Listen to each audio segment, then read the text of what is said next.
আসসালামু আলাইকুম। আইসিটিআর গুরু অনলাইন ফোরামে আপনাকে স্বাগত।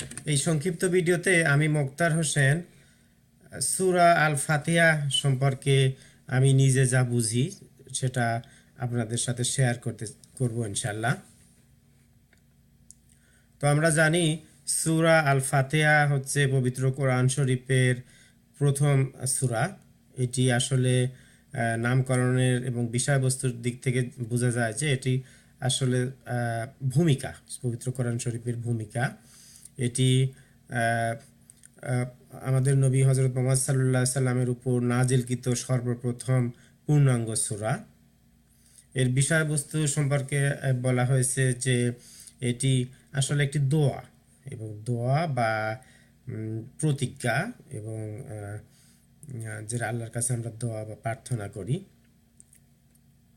তো সূরা আল ফাতিহার সম্পর্কে যদি ইন্টারনেটে এবং বিভিন্ন কোরআন এবং হাদিস হাদিস সম্পর্কে বিস্তারিত আলোচনা আছে। আলহামদুলিল্লাহ আমি কিছুদিন শুনেছি যে সূরা ফাতিহা সম্পর্কে বিজ্ঞ আলেমদের কাছ থেকে দিনের পর দিন ঘন্টার পর ঘন্টা দেখছি তারা আলোচনা করছেন, মাসের পর মাস, তবুও তাদের আলোচনা শেষ হয়নি। তো আমরা জানি আলহামদুলিল্লাহ সূরা এবং আল ফাতিহা আমরা সবাই জানি। আমরা যারা মুসলিম তারা ছোট বড় শিক্ষিত অশিক্ষিত সবাই সূরা আল ফাতিহা জানি। কারণ আমরা জানি যে সূরা আল ফাতিহা ছাড়া নামাজ হয় না এবং নামাজে প্রত্যেক রাকাতের শুরুতেই আমরা সূরা আল ফাতিহা পড়ি।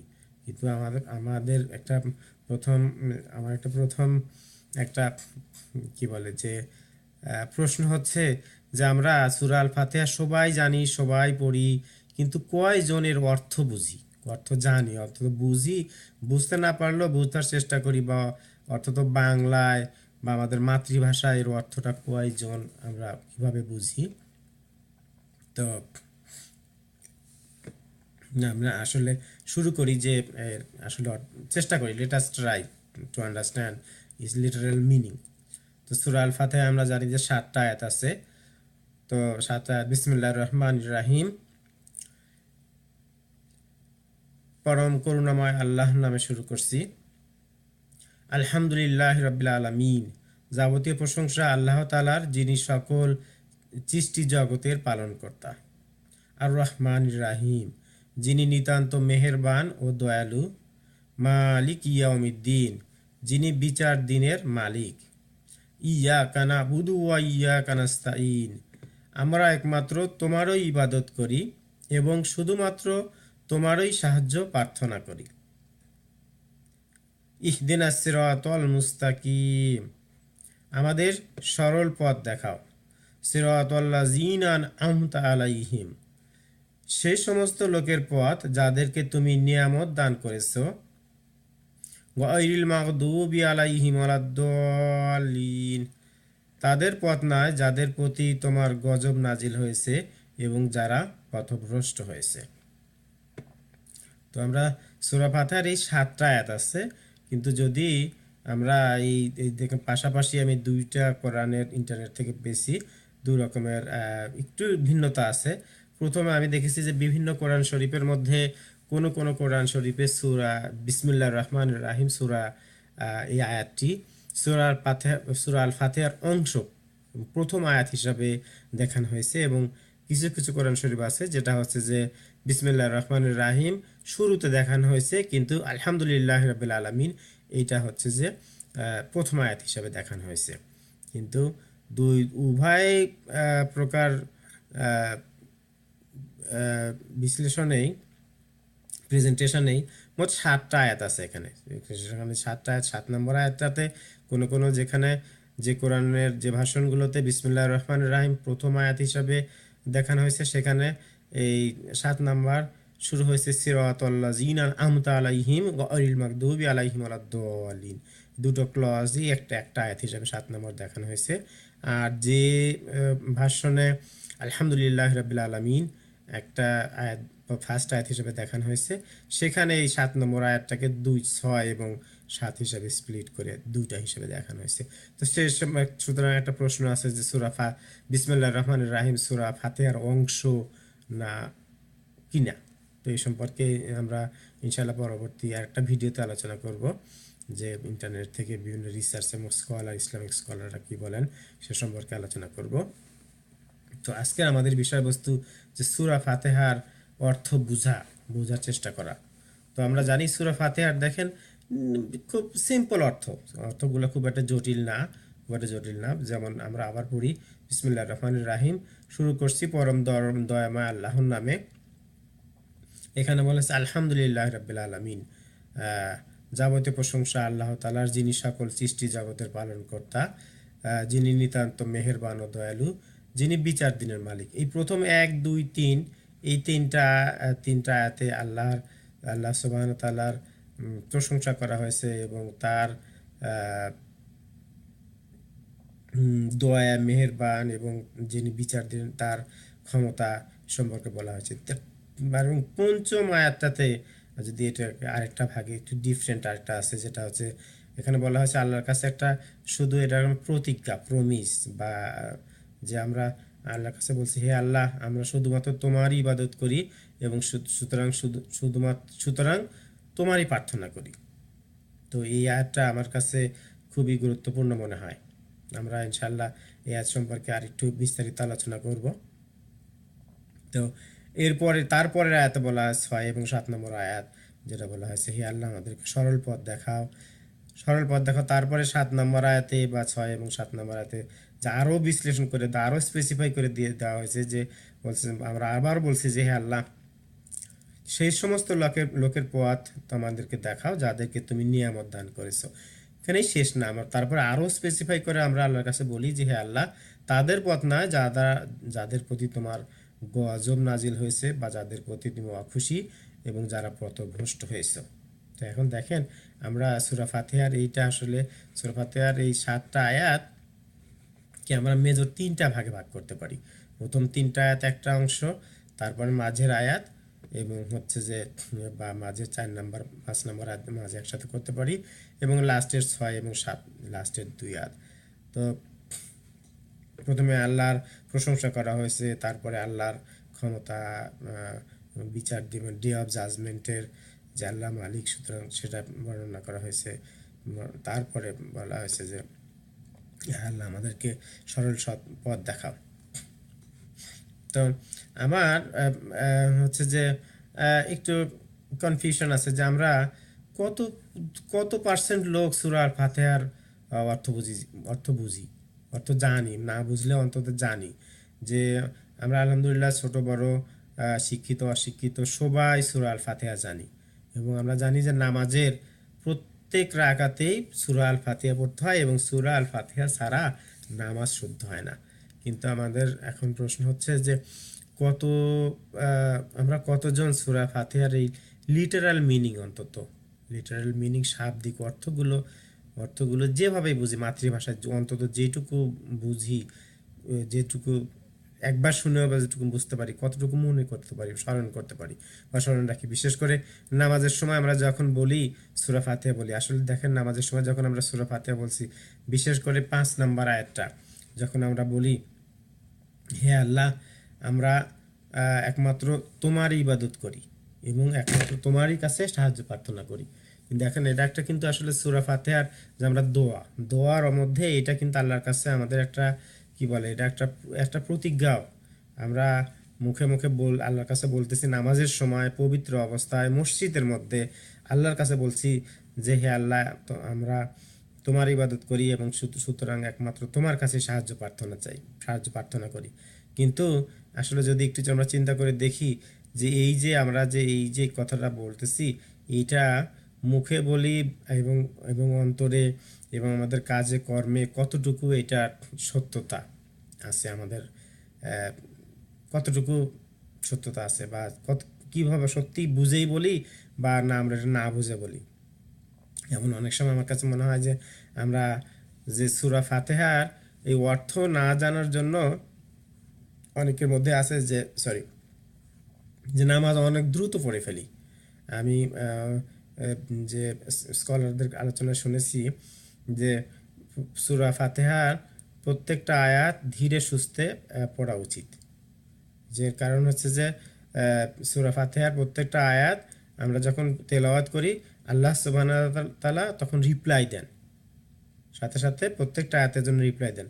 এখন আমরা অতি দ্রুত এক এক নিঃশ্বাসে সব পুরোটুকু পড়ে ফেললে আল্লাহ সুবহানাহু ওয়া তাআলা অতি দ্রুত রিপ্লাই দিতে পারবেন, তাতে কোনো সন্দেহ নাই।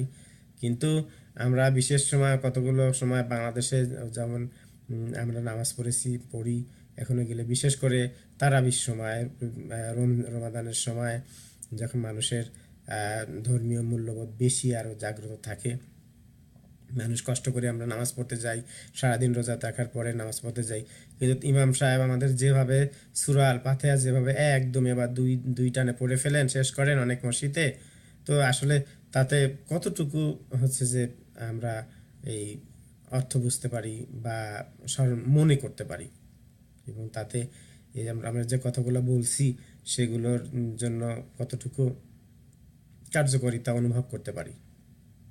এখন আমার কাছে মনে হয় যে সূরা আর ফাতিহার অর্থগুলো যদি জানি বা বুঝি, অ্যাটলিস্ট বুঝি বা না অন্তত স্মরণ করতে পারি নামাজের সময়, বিশেষ করে নামাজের সময় যা বলছি, যে কথাগুলো বলছি, যে ই আল্লাহ, আমরা একমাত্র তোমার ইবাদত করি এবং শুধুমাত্র তোমারই প্রার্থনা করি, এই কথাগুলো যদি যেটা বলছি, এই কথাগুলো যদি আমরা যেটি বুঝি, যে আল্লাহ বুঝে বলতেছি, তাহলে দেখেন আমাদের নামাজ চেঞ্জ হয়ে যাবে।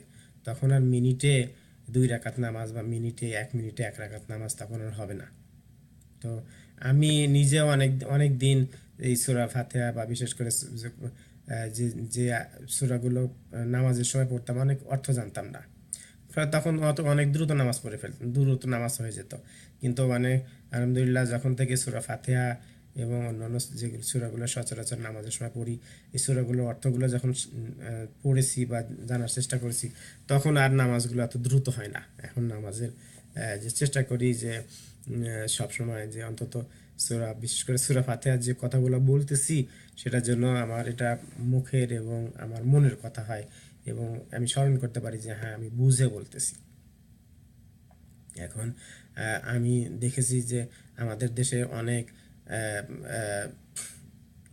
অনেক আমার কিছু দেখা আছে যে অনেক হাফেজ কোরআন কোরআন মুখস্থ করেছে, হাফেজ ছোট বাচ্চারা, আলহামদুলিল্লাহ ছোট বাচ্চারা কোরআন মুখস্থ করতে পারেন, পুরো কোরআন শরীফ মুখস্থ করতে পারেন, আলহামদুলিল্লাহ। কিন্তু দুঃখ বিষয় যে তাদেরকে অর্থ বোঝানো হয় না, শেখানো হয় না, তাদেরকে ব্যাখ্যা শেখানো হয় না, ন্যূনতম অর্থ, কমন সূরাগুলোর অর্থ শেখানো হয় না। ফলে সুতরাং তারা এই যে নামাজের সময় সুন্দর করে তেলাওয়াত করেন, কিন্তু এই অর্থ অনুধাবন না করার জন্য যে অতি দ্রুত তেলাওয়াত করেন, কিন্তু আমরা পিছনে নামাজ পড়ে বুঝি না কি বলতেছেন, তারা নিজেরাই বুঝে, এই হাফেজ সাহেবগুলো নিজেরাই বুঝে। তো আমার হচ্ছে যে বিশেষ করে আমার এই ভিডিওটা করার উদ্দেশ্য যে আপনাদের কাছে অনুরোধ যে সূরা ফাতিহার এই জাস্ট যদি এই লিটারাল মিনিংগুলো যদি একটু পড়েন যে, এবং যদি চেষ্টা করেন নামাজের সময় যে এই অর্থগুলো স্মরণ করার জন্য, যে আপনি অর্থাৎ যখনই আপনি বলেন নামাজের সময় আল্লাহর কাছে যে সূরা ফাতিহা বলতেছেন, এর প্রতিজ্ঞা করতেছেন, তো আল্লাহর কাছে এই কথাটা স্মরণ করে, হে আল্লাহ, নিজের বোঝা যায়, হ্যাঁ আমি বুঝে শুনেই বলতেছি, আল্লাহর কাছে যা প্রতিজ্ঞা করছি, হে আল্লাহ, সকল প্রশংসার মালিক তুমি, তুমি সব সৃষ্টি জগতের পালনকর্তা, তুমি তুমি নিতান্ত মেহেরবান। এখানে নিতান্ত বলছে আছে দা, আর আর হচ্ছে আরবিতে আল আল রহমান, মানে আল, আমরা ইংলিশে বলি দা, নির্দিষ্ট করে আর্টিকেল, ডেফিনিট আর্টিকেল, যিনি নিতান্ত মেহেরবান, মেহেরবানের সর্বোচ্চ মেহেরবান, এবং আর রহমান, মেহেরবান এবং দয়ালু। আমি এগুলোর আরবি অর্থ জানি না পুরো, তবে বাংলা অর্থ যেটা যেটা একটু একটু বুঝি, এবং মালিক ইয়াউমিদ্দিন, এবং বিচারের দিবসের মালিক। তো বিশেষ করে এই 5 নাম্বার ভার্সটা আমার কাছে খুব গুরুত্বপূর্ণ মনে হয়, যেটা হচ্ছে যে হে আল্লাহ, আমরা একমাত্র তোমারই ইবাদত করি এবং একমাত্র তোমারই সাহায্য প্রার্থনা করি। দেখুন এই আয়াতটা যদি আমরা এই আপনারা রিয়ালি মুখে মুখে যদি বলি বা মনে মনে বলি, এবং এটা যদি আমাদের মুখের কথা আর মনের কথা যদি এক হয়, তাহলে কিন্তু আমাদের জীবন এবং চরিত্র এবং দিন পাল্টে যাবে। আমরা যখন নামাজের মধ্যে পবিত্র অবস্থা আল্লাহর কাছে প্রার্থনা করে বলছি, প্রতিজ্ঞা করে বলছি, হে আল্লাহ, আমরা একমাত্র তোমার ইবাদত করি, রিয়েলি ডেফিনেটলি আমরা সব মুসলিম সবাই আল্লাহর ইবাদত করি এবং একমাত্র তোমার কাছে সাহায্য প্রার্থনা চাই। কিন্তু দেখেন আমরা নামাজ থেকে বের হয়ে এসে আমরা কিন্তু ওই নামাজ সালাম ফিরে বা মসজিদ থেকে বের হয়ে এসে নামাজ শেষ করে আমরা বলি যে নেতা আপনি ছাড়া আমার আর কেউ নাই, আপনি ছাড়া সাহায্য করার আমার কেউ নাই, ভাই চাচা মামা আপনি ছাড়া আমার আর কেউ সাহায্য করার নাই। তাহলে এই কথাটা আমরা নামাজের সময় পবিত্র অবস্থায় মসজিদে আল্লাহর কাছে প্রতিজ্ঞা করে বলছি, দিনে রাত্রে মানে সরবে নীরবে সবসময় আল্লাহর কাছে প্রতিজ্ঞা করে বলছি যে আল্লাহ একমাত্র তোমার কাছে সাহায্য চাই। অথচ আমাদের দৈনন্দিন জীবনে অনেক সময় দেখা যাচ্ছে আমরা বা মুখে বা মনে অন্যের কাছে বলি যে ভাই চাচা মামা নেতা আপনি ছাড়া আমার আর কেউ সাহায্য করেন নাই। তাহলে এটা এক ধরনের মুনাফিকি হয়ে গেল না, যে আমরা আল্লাহর কাছে প্রতিজ্ঞা করছি, আল্লাহর কাছে বলছি, এইমাত্র আল্লাহর কাছে বলে আসলাম যে আল্লাহ তুমি ছাড়া আর কারো কাছে সাহায্য চাই না, অথচ এখন অন্যর কাছে সাহায্য চাচ্ছি। তা আসলে এটা হচ্ছে হয় এই জন্যই আমার মনে হয় যে আমরা যদি এই আয়াতটার অর্থ যদি জানি এবং যদি রিয়ালি যে অর্থটা স্মরণ করতে পারি এবং বিশেষ করে নামাজের সময় যদি অর্থগুলো স্মরণ করতে পারি, তাহলে মনে হয় আমাদের চরিত্র এবং এই ধ্যান ধারণা এটা পাল্টে যাবে অনেকটা। কারণ আমার নিজের কাছে মনে হয় যে আমরা মুখে যেটা এক কথা বলি আর মনে এক কথা বলি, আর মুখে এক কথা বলি আর কাজে কর্মে আরেক কথা বলি, তাহলে এটা একটা মুনাফিকিতা। যেটা হচ্ছে যে এটা আল্লাহর কাছে আমাদের একটা ওয়াদা, আল্লাহর কাছে একটা ৫৫ নম্বর আয়াত আল্লাহর কাছে একটা ওয়াদা না, যে ওয়াদা আল্লাহ বলছি হে আল্লাহ একমাত্র তোমারই ইবাদত করি এবং একমাত্র তোমার কাছে সাহায্য প্রার্থনা চাই। কিন্তু নামাজ থেকে বের হয়ে যে আমরা যখন বলছি যে নেতা ভাই চাচা আপনার কাছে সাহায্য চাই, আপনার ছাড়া আমার আর কেউ সাহায্য করেন নাই, ডেফিনেটলি আল্লাহ একটা ওয়েতে সাহায্য করবেন। কিন্তু তারপরেও আমরা অনেক সময় মনে মুখে অন্তরে যদি আমাদের পার্থক্য থাকে তাহলে সেটা নিশ্চয়ই মুনাফিক হয়ে যাবে। তো আল্লাহ আমি অনেক হাদিসে পড়েছি যে মুনাফিক হচ্ছে যে মুনাফিকের একটা লক্ষণ হচ্ছে যে যে কি বলে মুখে এক কথা বলে এবং অন্তরে অন্য কিছু বিশ্বাস করা। তো এবং মুনাফিকের হচ্ছে জঘন্য একটা অপরাধ, এবং মুনাফিকের স্থান হচ্ছে জাহান্নামের সর্বনিম্ন পর্যায়ে।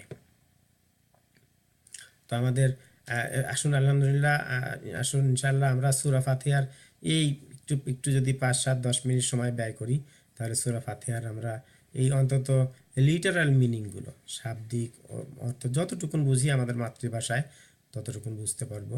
এবং যদি আমরা বুঝি এবং নামাজের সময় যদি স্মরণ করি, তাহলে আমাদের নামাজটা দেখবেন আরও শুদ্ধ হবে, আরও ধীরস্থির হবে এবং নামাজ এবং আমাদের জীবন বিধান সব পাল্টে যাবে ইনশাল্লাহ। তো যেটা আগে শুরুতে বলছিলাম, ইনশাল্লাহ পরবর্তী একটা ভিডিওতে আমি কিছু রিসার্চ রেজাল্ট নিয়ে আলোচনা করব। আমরা দেখব যে বিসমিল্লাহির রহমানির রাহিম রিয়ালি সূরা আল ফাতিহার অংশ কিনা, এবং কেন যে বিভিন্ন কোরআনের কোনো কোরআনে বিসমিল্লাহির রহমানির রাহিম সূরা আল ফাতিহার অংশ হিসেবে দেখানো হয়েছে, অন্য অন্য অনেক কোরআনে যেমন আমরা বাংলাদেশ এবং ইন্ডিয়া মেবি ইন্ডিয়া কলকাতা থেকে প্রকাশিত কোরআন শরীফগুলোতে সূরা আল ফাতিহা আলহামদুলিল্লাহ রাব্বিল আলামিন এইটাকে ফার্স্ট আয়াত হিসেবে দেখানো হয়েছে, বিসমিল্লাহির রহমানির রহিম সর্বোপরি রেখে। তো নিশ্চয়ই দুটো ভার্সনই ঠিক আছে, কোনোটাই ভুল নাই। তো আমরা অন্য একটা ভিডিওতে ইনশাআল্লাহ এই সম্পর্কে আলোচনা করব। তা আজকের আমাদের আলোচনার বিষয়বস্তু ছিল যে আসল সূরা আল ফাতিহার অর্থ বুঝি এবং এই যে নামাজের সময় বিশেষ করে নামাজের সময় এটা স্মরণ করার চেষ্টা করি। তো ভিডিওটা যদি ভালো লাগে তাহলে লাইক দিন এবং শেয়ার করুন। এসো কোরআন বুঝি আইসিটিআর গুরু একটি আইসিটিআর গুরু প্রকল্প। তো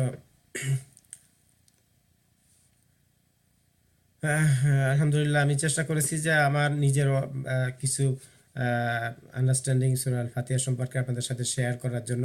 আমি যদি কিছু ভুল বলে থাকি